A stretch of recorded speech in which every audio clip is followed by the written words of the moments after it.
It lays the predicate and the foundation for the development of a weather satellite that will permit man to determine the world's cloud layer and ultimately to control the weather, and he who controls the weather will control the world. It is troubling and perplexing, the percentage of populations that seem to recognize, at least on some issues, that governments are criminal organizations that routinely lie and that continuously commit atrocities in order to carry out their agendas and objectives. And yet, many of the same segments of populations also choose to blindly believe the official narratives on other issues, so long as the official lie feels good, and so long as it fits with their programmed perception of the world, and thus is more palatable than the truth. A selective view of reality not based on facts, rather based on ideology. This conundrum applies to everything from conflict zones, in which the first casualty of war is always the truth, to climate science communities that continue to refuse to admit to the geoengineering war being waged in our skies. Whatever else is occurring around the world, whatever causes or concerns that any of us may have, biosphere collapse will always be the bottom line on which all else depends. As I covered in last week's broadcast, the proverbial great filter continues unabated, aka the propensity toward self-extermination by far too many in the ranks of the human race. New from Reuters.com. Can solar geoengineering stop global warming? After over 75 years of it, the answer is clear for any that are not completely asleep at the wheel. But there's more. On that note, more denial and more delusion from CleanTechnica.com. Geoengineering may be the least worst climate solution. From that report, human greed, ignorance, and stupidity make it unlikely people will choose the best course. Well, that's a given. The report continues with this, which would be to drastically reduce our reliance on oil, coal, and methane to create heat or generate electricity. That leaves solar geoengineering, the CleanTechnica report says, as the least worst alternative among a series of bad choices. Yes, human greed, ignorance, and stupidity. The authors of this CleanTechnica report should take a good long look in the mirror with that theme in mind before they promote the same kind of weather warfare that has wrought havoc on the planet and its people for over 75 years already. So, no. Geoengineering, aka climate and weather warfare, isn't just, quote, the least worst climate solution. It's not a solution at all. It never was. It never could be. It was never meant to be. In fact, there's absolutely nothing benevolent about geoengineering anything in any form or on any level. Climate engineering is about power and control, nothing less. It's about using weather as a weapon and then blaming nature. It's about bringing populations to their knees without those populations ever even knowing they were under assault. And yet we have so-called experts pushing it as if it's just some sort of dangerous proposal and not an ongoing lethal reality. Does anyone ever hear a word on Matrix Media about recent casualties of the climate engineering atrocities? Locations like Lahaina in Hawaii or Acapulco, Mexico, all such catastrophes swept under the rug for the moment. But what's unfolding, the totality of what we collectively face, can't be hidden or covered up for much longer. From the engineer.co.uk, United Nations report warns of geoengineering risks. From that report, according to the UN, climate engineering tools could also have the potential for military or geopolitical use, accentuating the need for a framework of international governance. Let's stop there. Again, too late. Over 75 years too late. Climate engineering is and always has been the crown jewel weapon of the military-industrial complex. Why would anyone think otherwise? And how can the so-called climate science community continue to deny what is so glaringly obvious in skies all over the world? The deception continues. This next report from the University of Chicago is a case in point on the front of deception. Here's the headline: A Radical Solution to Address Climate Change with Dr. David Keith. From that report, solar geoengineering technology holds possibilities and pitfalls, they say. Renowned scientist argues. Question: Is Dr. David Keith renowned or notorious? That would depend on who you ask.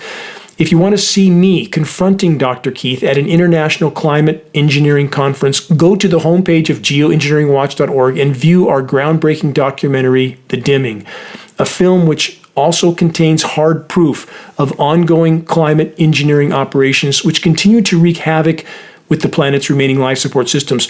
And for the record, Dr. David Keith is the face of climate engineering deception and denial, along with Dr. Douglas McMartin and Dr. Ken Caldera.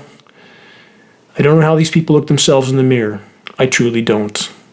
On the same theme, just released from news.un.org, aka the UN newsfeed, this new headline: Science points to climate collapse. From that report, a provisional report from the UN World Meteorological Organization, the WMO, confirmed that 2023 is set to be the hottest on record. And for Americans that may currently be in an engineered winter cool-down zone, remember and consider the chemical ice nucleation, cloud seeding, manipulated conditions outside your door are not indicative of the world as a whole. More on this subject shortly. On another theme, are the controllers advancing their plans for a total takeover? From BusinessInsider.com, the Pentagon is moving toward letting AI, artificial intelligence, weapons, autonomously decide to kill humans. That's not very reassuring, is it? From that report, the U.S. is among countries arguing against new laws to regulate AI-controlled killer drones. In other words, the U.S. and other countries do not want any regulations. The other countries include the U.S., as stated, China, and Israel. Critics are concerned about the development of machines that can decide to take human lives. Of course we are concerned. Why wouldn't we be? Why wouldn't any rational person be concerned? And of course these same countries that are at the top of the military-industrial complex food chain do not want anyone interfering with anything they do, and that's why they can do what they do in our skies, because there's zero regulations to say they can't. Zero. By design. Question: how many remember that our individual doorsteps were GPS located in the 2010 census? Census Bureau representatives hiked a mile behind my locked gate to GPS my doorstep not once, but twice. I repeatedly contacted the Census Bureau to inquire why. They had no answer. Put the dots together. AI drone assassins in our skies and GPSed residences. And don't forget, if something goes wrong with that plan, there's always the backup plan of the 2.4 billion hollow point bullets purchased by U.S. agencies like Homeland Security. Welcome to the land of the free and the home of the brave. And remember that those in power could not do what they do without the active or passive support of the majority population. Search and view the Milgram experiments if you want to have a deeper understanding of how, unfortunately, sadly, alarmingly, most individuals will do whatever they're told so long as they perceive someone in authority is telling them to do so. Back to the great filter and where we're headed. Near-term self-extermination. New from weather.com. This headline: do changing temperatures make you sick? ? Some parts of the U.S. saw temperature ranges of more than 60 degrees in a single week. Do extreme shifts like that make people sick? ? The report then states, quote, let's take a closer look at the science and see what the experts say. Is sickness really more likely when the thermometer takes a roller coaster ride? ? Again. Let's stop there. First, there are instances of over 60-degree temperature changes in a single day. With that in mind, there's this question. How vast is the plethora of chemical ice nucleating cloud seeding elements being utilized to create such extreme winter weather whiplash events? And how toxic are those elements? Thus, we must ask this also. What is the true core causal factor behind the weather whiplash trends of sickness?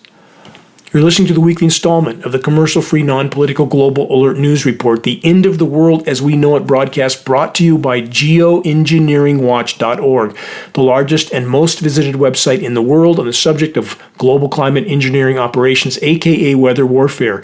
Reaching a critical mass of awareness is the only way forward in this fight. We must reach a critical mass by starting a conversation on climate engineering that leads people to credible sources of data. Geoengineeringwatch.org will continue all of our efforts to be the go-to source on covert climate engineering operations. Moving on from CNN, still more confirmation of what Geoengineeringwatch.org has steadfastly stated on the record for almost 15 years, holding our ground against the relentless lying of the so-called climate science community that's now having to begin to admit to the truth because it can no longer be hidden. Here's the headline about a very near-term existential threat. From CNN, scientists said the ozone hole was recovering. That good news was premature, study claims. This is an ongoing scenario of this truth coming to light. The report then says the recovery of the ozone layer, which sits miles above the Earth and protects the planet from ultraviolet radiation, has been celebrated as one of the world's greatest environmental achievements. But, the report says, in a new study published Tuesday, some scientists claim it may not be recovering at all and that the hole may in fact be expanding. The findings are in disagreement with widely accepted assessments of the ozone layer's status, including a recent UN-backed study that showed it would return to 1980 levels as soon as 2040. That is an absolute glaring lie that anyone with a sense of feel can dispute. The sun is searingly hot, even in the dead of winter if you're in unobstructed sunlight, and the ozone thickness waxes and wanes. It's not a constant, but in general, in an overall context, it is thinning radically and rapidly. The report then says the hole has not only remained large in area, but it has, again, also become deeper. Many factors, they say, could also contribute to ozone depletion, including planet-warming pollution, tiny airborne particles that are emitted from wildfires and volcanoes. And pay no attention to the skies being sprayed with geoengineering jet aircraft that are spewing out up to 100 tons per payload in the case of a KC-135 military tanker. No, you're not actually seeing what you're actually seeing. Go back to sleep. That's what they want us to do. And of course, there are all the extremely powerful microwave transmissions bombarding our atmosphere. Transmissions not only for communications, but far more powerful transmissions that are core to climate engineering operations. But not to worry, someone somewhere is looking after our collapsing planet. Or are they? From AP News, as Dubai prepares for COP28, that's the climate conference, some world leaders signal they won't attend climate talks. Why not? Some so-called world leaders are too busy orchestrating conflicts that facilitate their long-term agendas and objectives. Other so-called leaders are already well aware of what the COP climate conferences are all about, as they should be. They're all part of it, pretending to care about and be working on protecting what is left of the environment while behind closed doors pushing climate engineering operations and more drilling and pumping of oil. And while the COP conference is being carried out, some conflict zones that have proven petroleum reserves under them are currently being cleared of the population that has lived there for time immemorial. I'll leave it to the listener to fill in that blank. The climate conferences are smoke and mirrors. And by my saying that, I already know that some will try to conclude that I said there isn't a problem with the climate. No, I didn't say that. I've never, ever said that. What I have said over and over and over is this: the true severity of climate and ecological collapse that we face is, in fact, far worse and far more immediate than anything we've officially been told. Keep business as usual until the moment of total collapse. That's the mantra of the matrix manipulators. Climate engineering, again, is their crown jewel weapon. Yes, business as usual. From many sources, this headline to back up that conclusion: U.S. fossil fuel extraction hits all-time high in 2023. And if you think that's a good thing, you won't for long. You can quote me on that. Wait and see. And this from digitaljournal.com. Hundreds of new oil and gas projects approved despite climate crisis. Yes, it takes a lot of oil to keep those geoengineering jets flying, doesn't it? From Fox Weather, strong geomagnetic storm heading toward Earth, increasing chances for a vivid northern lights scenario further south. Reports as a fourth powerful solar eruption prompted forecasters to upgrade the G2 watch to a G3 level geomagnetic storm watch for Friday, increasing chances for aurora lights in the U.S. About this headline, how can we know with any certainty what is affecting what at this point? Especially in regard to our constantly microwaved atmosphere. We just had recent headlines that stated in no uncertain terms that the ionosphere heater installation in Alaska, known as HAARP, was creating exactly the same aurora effect that's in this headline, being attributed to nature. Unfortunately, those in power have long since understood that the majority of populations in general believe whatever so-called official sources tell them, or the so-called experts, the ones we are trained, programmed, and conditioned to believe blindly from birth. These are the best experts money can buy. Keep that in mind. From the UK Guardian, what the heck is going on? Question mark. That's the headline. Extremely high energy particle detected falling to Earth. The report says astronomers have detected a rare and extremely high energy particle falling to Earth that's causing bafflement because it's coming from apparently empty regions of space. Only the most powerful cosmic events on scales far exceeding the explosion of a star are thought to be capable of producing such energetic particles. But this phenomenon, the report states, appears to have emerged from the local void, an empty area of space bordering the Milky Way galaxy. So, what's actually going on in this equation? How can we know? We've been lied to so extensively for so long by the so-called experts. Again, I ask, how can we possibly know what's the truth in regard to a report like this? Are we being set up for an EMP attack that the controllers will then blame on nature? There's no way to know. From the New York Post, Biden jokes about nuclear football. From that report, President Biden stunned listeners Wednesday by bragging about his ability to launch nuclear weapons. Quote, "Now look, my Marine," not sure what that means, it's Joe's quote, "has the code to blow up the world," end quote. The 81-year-old commander-in-chief said this while introducing himself to a factory worker in Colorado. Every actor in the orchestrated presidential election facade is only playing their scripted part, all smoke and mirrors. In Biden's case, his cognitive decline is inarguably obvious for any that are even slightly awake. Here's more deception. Commitments needed to solve aviation's impact on our climate, says new research. That's from phys.org. The report says non-CO2 emissions from aircraft, largely of nitrogen oxides, soot, and water vapor, they say, are known to add global warming effects alongside the aviation sector's other CO2 emissions. Soot triggers the formation of, quote, contrails and, quote, contrail cirrus, which are line-shaped clouds produced by aircraft engine exhaust, they say. This causes an increase in high clouds that can warm Earth's atmosphere. Really. Just unintended trails that spread out to cover entire horizons. Just unintended trails that can magically be turned on and off. Just unintended trails that are coming from retrofit nozzles on wing pylons aimed into the exhaust jet stream. Just unintended trails that Geoengineeringwatch.org has proven on film and on the record to contain climate engineering elements starting with aluminum nanoparticles. That's not soot. View the groundbreaking Geoengineeringwatch.org documentary, The Dimming. Decide for yourself what's true and what's not. Criminal lies and denial from the so-called experts and the tyrannical media publications that are partners in these crimes and cover-ups. But wait, is the climate science community showing a shred of courage? From Presenza.com. High-ranking climate scientists rebel against the IPCC. That's the Intergovernmental Panel on Climate Change. It's the largest scientific panel ever created on any subject in human history. The report says it's been 35 years since the formation of the Intergovernmental Panel on Climate Change, which was done to, quote, advance scientific knowledge about climate change caused by human activities. with total denial to this day of the single greatest climate-disrupting human activity of all, global climate intervention operations, which I won't call covert since anyone that doesn't have their eyes wide shut can see this shockingly visible activity in our skies.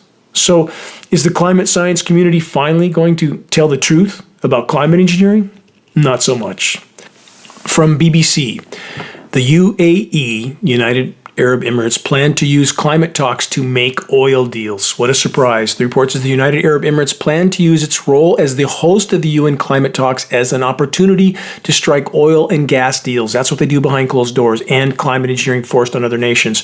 The BBC has learned this from a leaked document that revealed plans to discuss fossil fuel deals with 15 nations. The leaked briefing documents seen by the BBC were prepared by Dr. Jabbar, who is also CEO of the UAE's giant state oil company, ADNOC.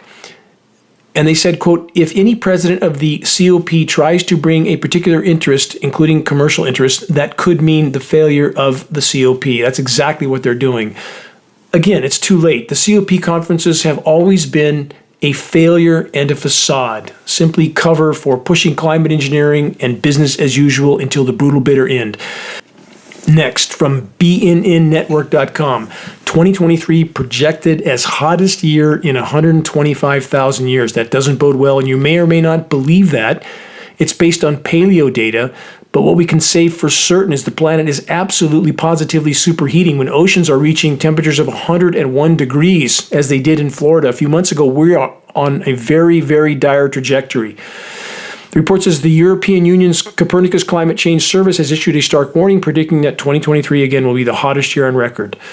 More contrast, the report states, from Europe, snowstorms are sweeping the Balkans and parts of Ukraine, while warm advection just east is sending temperatures close to 25 degrees C in the Krasnodar region of Russia.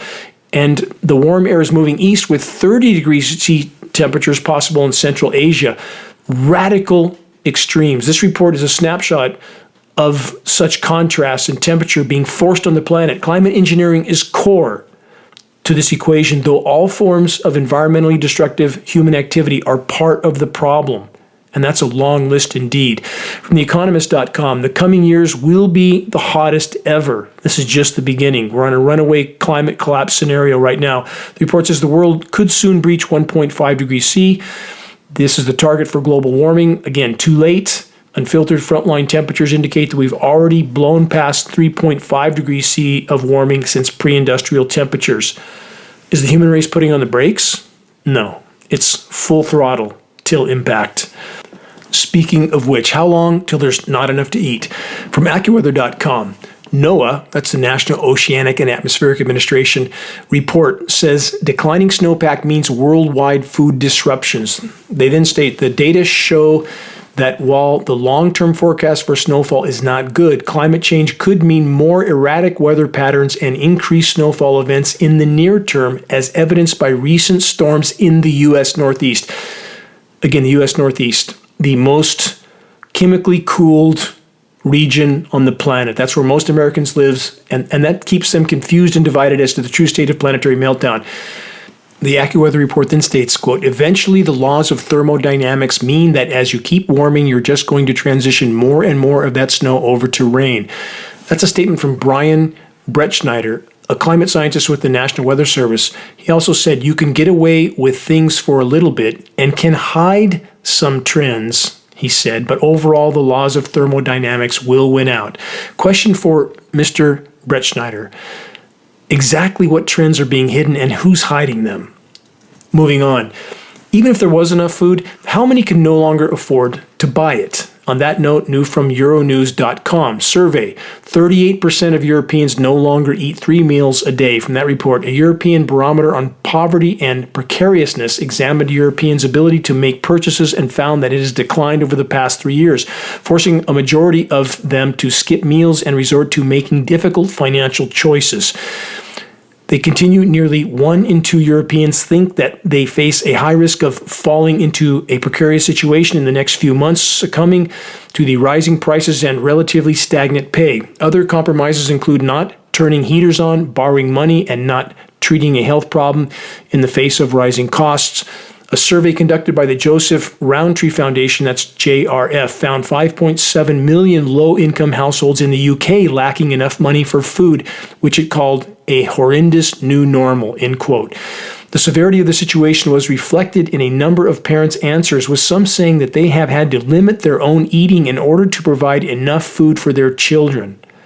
But Americans are doing great, right? Not so much. Recent surveys reveal that 61% of Americans are living paycheck to paycheck.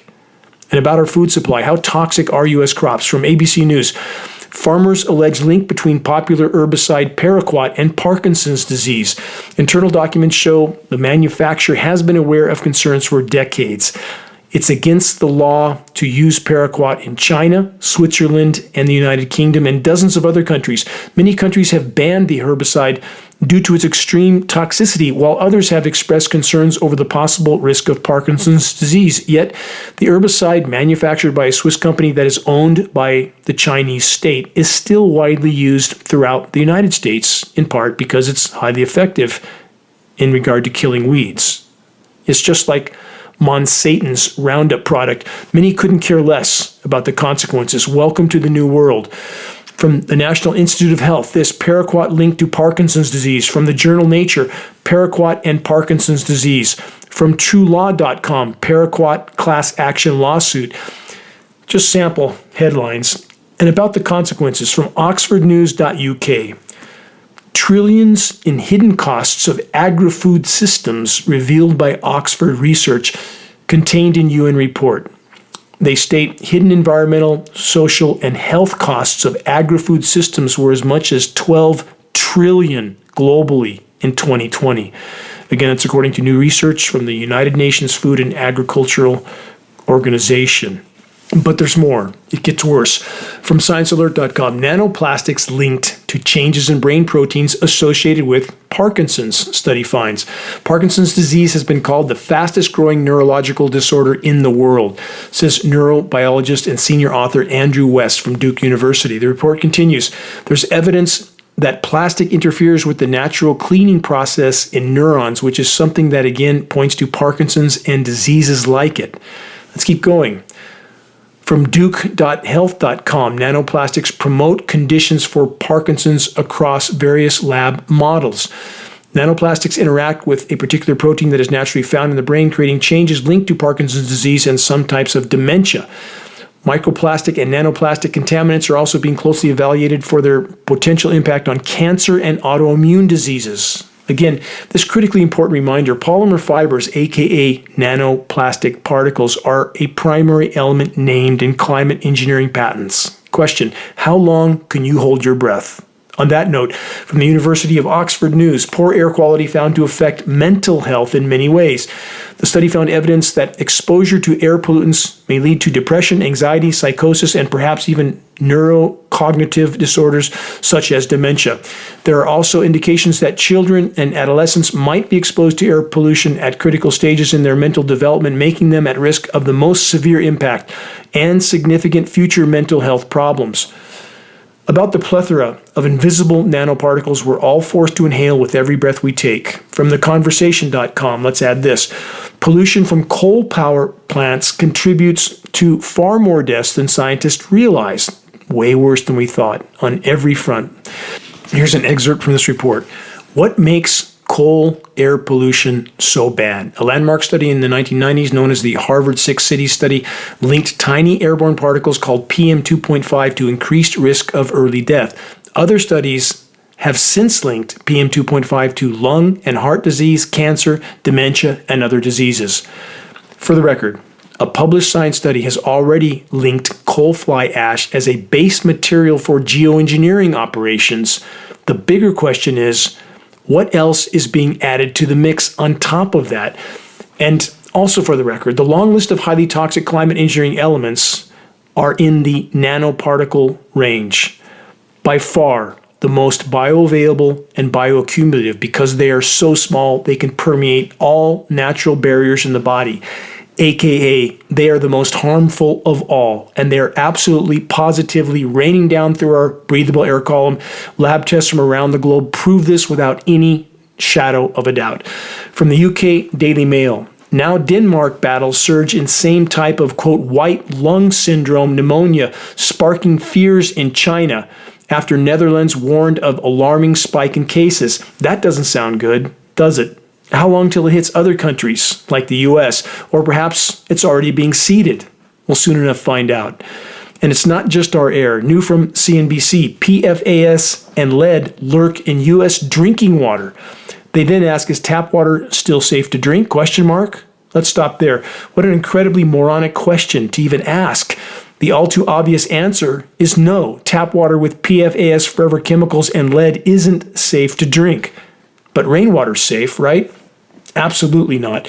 Recent studies have concluded there's not a single uncontaminated drop of rain on planet Earth. Contamination that includes the same PFAS forever chemicals that are now proven to be in our tap water. From Time Magazine, more bad news, this time in regard to our furry friends that honestly are far more virtuous than far too many people. Dogs across the U.S. are falling sick from a mystery illness. The report states a respiratory illness with an unknown cause is sickening dogs in Oregon and other states, prompting warnings from governments and veterinarians. Let's add this from the New York Post. Zombie deer disease spreads. They say there may also be a risk to people. The report says despite ongoing efforts to curtail its spread in the U.S. and abroad, the lethal chronic wasting disease remains a threat with no vaccination or cure. CWD, again, chronic wasting disease, has continued to spread worldwide. Chronic wasting disease is known to medical experts as a prion disease, a group of rare progressive neurological disorders that affect humans and animals alike. Other prion diseases include Creutzfeldt-Jacobs disease. Prion diseases like CWD have a long incubation period, which is especially troubling because an infected animal appears healthy for as long as 2 years before showing symptoms, during which time it can spread the disease to other animals. The same is true for humans. If you're unfamiliar with what a prion is and just how insidious it is, please do some research. What you learn is beyond alarming. On that note of holiday season good cheer, you're listening to the weekly installment of Global Alert News, the Bad News Broadcast, installment number 434, December 2nd, 2023. This is Dane Wigington, your host. Global Alert News is brought to you by Geoengineeringwatch.org, the largest and most visited website in the world on the subject of climate intervention operations known as geoengineering. The commercial-free, non-political Global Alert News Hour is broadcast on numerous AM and FM stations throughout the country. Recordings of this broadcast can be found on the homepage of geoengineeringwatch.org under the recent column. For the record, geoengineeringwatch.org pays for these broadcasts, pays for this airtime out of pocket so that there is no commercials, no politics, and no sponsors to answer to. Geoengineering Watch wishes to express our deepest gratitude to those that have helped us to expand our reach and thus our voice in this desperate last-hour effort to sound the alarm. On that subject, if you're on our email list, please put us on your email contact book so that our mailouts don't go to the spam files. Please help us to share the groundbreaking documentary The Dimming, which fully exposes the climate engineering atrocities. The best way to share is by circulating the direct link to The Dimming by email directly from the homepage of geoengineeringwatch.org. Sharing directly helps us to overcome social media censorship. When viewing our YouTube of The Dimming or Global Alert News or any other Geoengineering Watch video on YouTube, please subscribe, share, and comment, all of which helps us to circulate critically important data to a much wider audience. Waking the masses to the climate engineering onslaught is the great imperative of our time. If we can expose it, we can stop it from the inside out as we awaken our military brothers and sisters to what they're participating in, i.e. their own demise and ours. And to all those that are steadfastly committed to this must-win fight for all that matters, I want to express my deepest and most profound gratitude. It is our collective efforts that can yet make a difference at this late hour. Stay tuned for more input on specific directions as to how you can make your voice heard in this all-important battle. Moving on from newswise.com, future floods, global warming intensifies heavy rain even more than expected. Yes, another example of it seems everything is worse than the so-called experts expected. The report continues, our study confirms that the intensity and frequency of heavy rainfall extremes are increasing exponentially with every increment of global warming. Not surprisingly, the report didn't acknowledge climate engineering operations. Another sensationalized winter weather headline, this one from severeweathereurope.com. A winter storm with Arctic cold outbreak heads for a large part of Europe. From this report, after unusually warm weather through the last week, a significant change in weather pattern is underway. This pattern is forecast to introduce a major Arctic cold outbreak towards Eastern and Central Europe, with much colder weather coming from the Arctic, they say, clashing with much warmer weather across the Mediterranean and the Black Sea regions. A powerful winter storm will take place over Greece. It will then rapidly strengthen into a major blizzard in Bulgaria, Romania, Moldova, and Ukraine. Warm weather and winter weather side by side, just like is the case in the U.S. so often. Winter storms fueled with moisture out of the record warm Gulf of Mexico over and over. And then there's this earlier this week from Fox News. Winter weather warfare. Blizzard blasts into Black Sea region, knocking out power in Ukraine, stranding drivers. Ukraine's getting it from every direction, from on the ground and in the skies. But what don't we hear? What aren't we being told? Consider the following comment posted at geoengineeringwatch.org this week from Shannon Roy. She stated, it's the end of November in Alberta, Canada, and we've had very mild temperatures and absolutely no snow. This is not the typical weather we usually encounter this time of year. The sun is always hidden behind a chemical haze. Wherever the sun is, there's a cloud cover. Aerosol cloud cover. Welcome to Solar Radiation Management. Thank you very much for that frontline report, Shannon. Next, more weather mayhem headlines from MSN.com. Power cut for 500,000 people and 4 die as worst storm in 100 years hits Crimea. From that report, Greek meteorologists have named the storm Bettina, and it's the latest in a string of extreme weather events to hit the Mediterranean basin this year. Blame it on nature. From the Seattle Times, fire season in Australia starts early and ominous. The report says the warmest winter on record, followed by an unusually warm and dry spring. Hundreds of fires along Australia's east coast, including one that razed 53 homes in Queensland, burned them to the ground.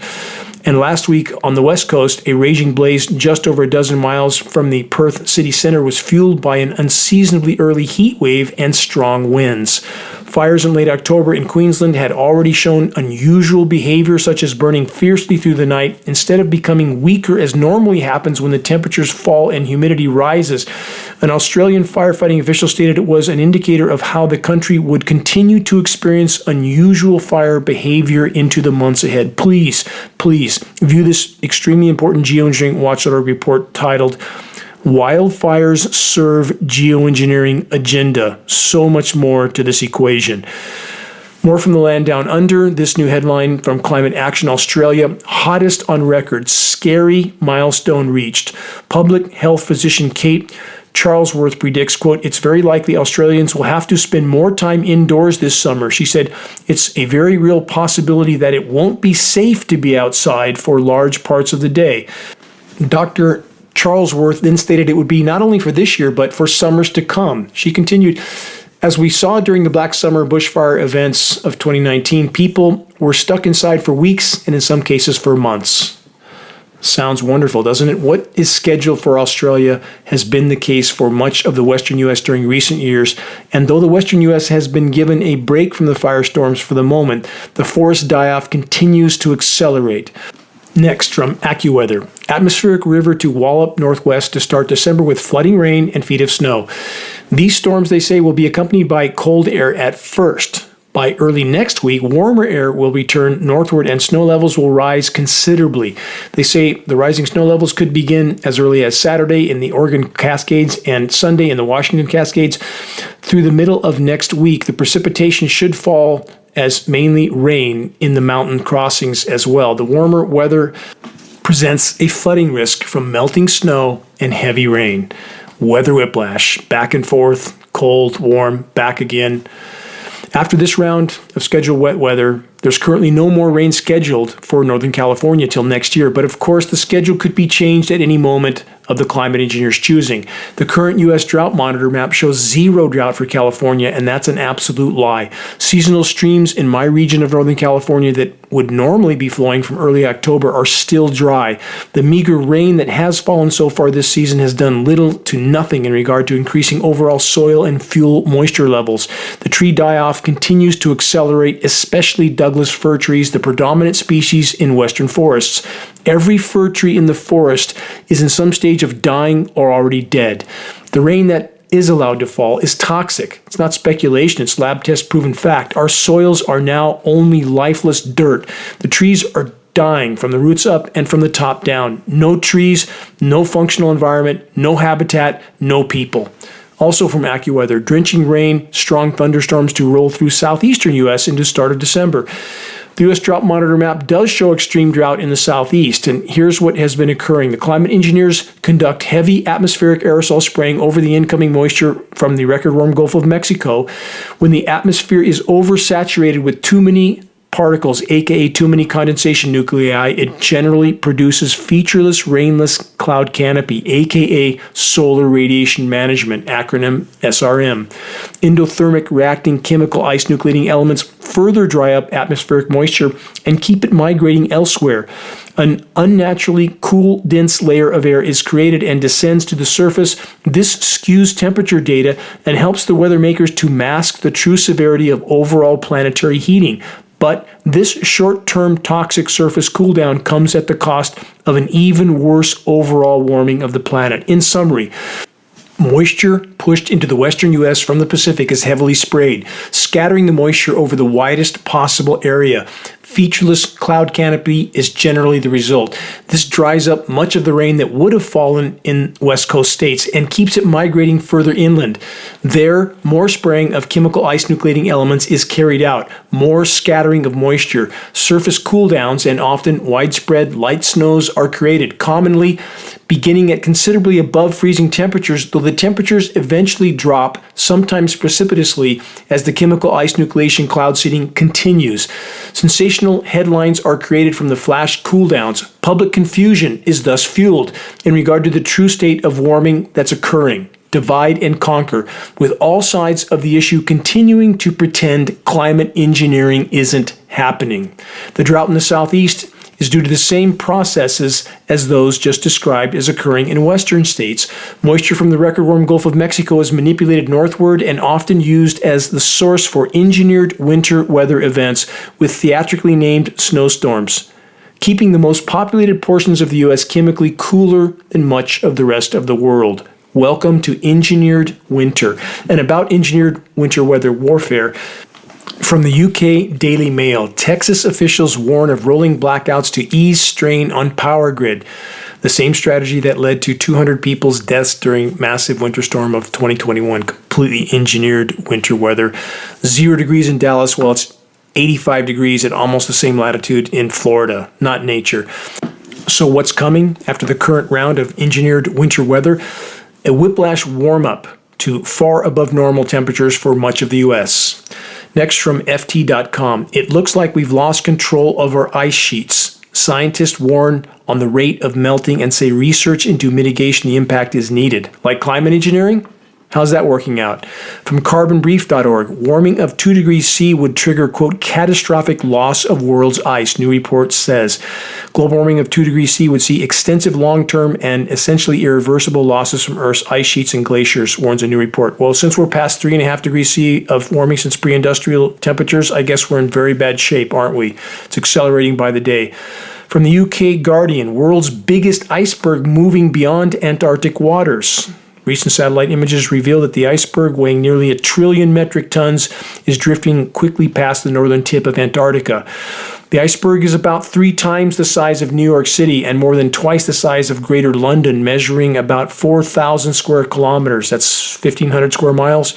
Translation: the abrupt collapse of the cryosphere. Bad news for all of us. That's the Earth's air conditioner completely imploding. From Climate Action Australia, even temporary global warming above 2 degrees C will affect life in the oceans for centuries. That's an understatement. It will affect it for millions of years. A climate overshoot that creates warmer oceans with lower oxygen levels will reduce the suitable habitat for many marine species long after CO2 levels have peaked and declined. It's not coming back, not in any time frame that matters. Next, there's no crops to celebrate. Climate crisis wipes out a way of life in Taiwan's mountains. They say there is no harvest. There's nothing to harvest. Do we hear about that in Matrix Media? No. Another from theconversation.com. Amazon region hit by trio of droughts in grim snapshot of the century to come. The Amazon is facing an unprecedented drought that is projected to continue affecting the region at least until mid-2024. Much will happen before then. Count on it. And there is this ominous harbinger, new from the New York Times. A giant inland sea is now a desert, and a warning for humanity. From that report, the world's fourth largest inland body of water, which covered an area about 15% larger than Lake Michigan, gradually shrank, triggering a domino effect of ecological and economic and community collapses, the kind of catastrophe that could befall other environmentally fragile parts of the world unless we change our ways. Don't see that coming. What is coming for all of us is exactly what happened there. If the human race remains on the current course, the story will soon end. The great filter. Nuclear Armageddon won't be needed, though it's also likely coming. In regard to the subject of total climate and ecological collapse, a new UK Guardian report says, quote, "We just need to talk about it in a more optimistic way. We need to rethink the words we use to discuss climate change," they say. Many climate terms can numb people with fear instead of inspiring them into action. They finish with, "We need to propose new language that will reframe our situation as an opportunity rather than a crisis." Let's stop there. No. The just think happy thoughts and just use happy language strategy isn't going to help. It never has. In fact, it's the exact philosophy of ignoring reality in exchange for delusion that has delivered us all to this dark and dire crossroad. If you're standing in the middle of the freeway with your back to an oncoming diesel truck that's traveling at terminal velocity, will choosing to ignore it and instead deciding to just think happy thoughts and hope for the best save you? Will it? Will choosing to ignore the looming tidal wave of total collapse, both ecological and societal, make it magically go away? I think not. So-called civilization seems so permanent to most, but this conclusion couldn't be further from the truth. Sooner than almost any dare to imagine, megacities and their towering skyscrapers will bear silent testimony to the completely unsustainable model of industrialized, militarized civilization. Boom-bust societies built entirely on natural resource extraction under the programmed delusion of, quote, sustainable growth on a finite planet with finite resources, a planet that is now broken. From ants to elephants, the web of life is crashing, and few seem to care, especially during the holiday season. So few are willing to even hear bad news, let alone show any willingness to face it. Choose to be different. Choose courage and fortitude over cowardice and conformity. Decide that your life, whatever's left of it, is going to matter. Consider and remember that each and every individual that your efforts helps to awaken matters in and of itself in ways that we can't yet fully comprehend, but it matters. We're playing the grandest game of chess. We must all learn to play effectively and efficiently. Check the activist suggestions link on the homepage of geoengineeringwatch.org for specific instructions on how you can help to move this fight forward. Please, while it can still make a difference, make your voice heard. Make every day count. Until next week, this is Dane Wigington from geoengineeringwatch.org.